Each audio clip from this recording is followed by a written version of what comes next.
पाहिजे। तो जर माणूस आपल्या हाताला लागला ना तर सगळं कळेल आपल्याला।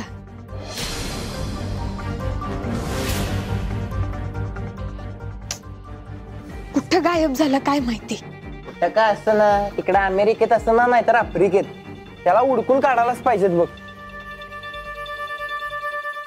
आणि एकदा का गावला का नाही सगळा मॅटर सॉल्व्ह होतोय। बरोबर आहे। आणि एकदा का मॅटर सॉल्व्ह झाला की त्यात कोण कोण आहे ना, जी जी गावतील एकेकाला सोडायचं नाही अजिबात।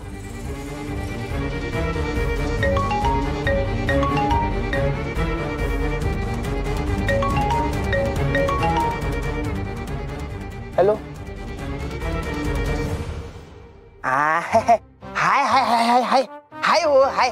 विसरणार कसं, व्हिडिओ करायचा आहे ते। आम्ही नाही करणार तर कोण करणार तुमचा व्हिडिओ।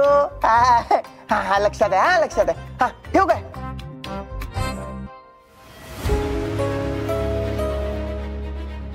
ए तू उद्याच विसरली नाहीस ना सावे?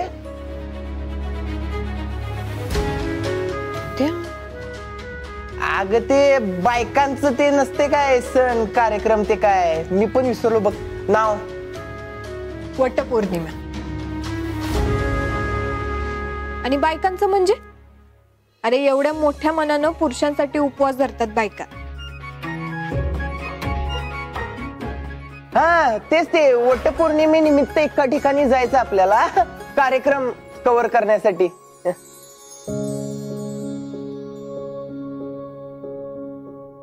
उद्या वटपौर्णिमा म्हणजे आईसाठी खूप कठीण दिवस।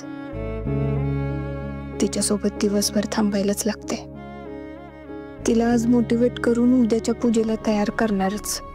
ए जायचंय ना ग? हा जाऊयात की।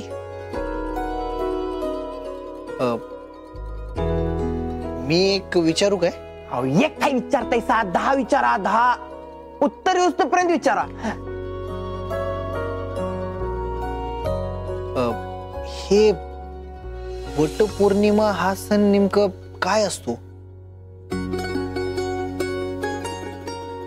काय तुम्हाला माहित नाही? नाही नाही मला माहितीये, पण म्हणजे तो नेमकं का करतात, कशासाठी, त्याचं महत्व काय असते? छान।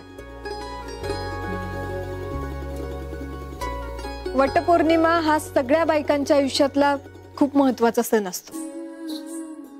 या दिवशी आपल्या नवऱ्याच्या दीर्घायुष्यासाठी आणि पुढील 7 जन्म हाच नवरा मिळावा म्हणून वडाच्या झाडाला सगळ्या बायका धागा बांधतात।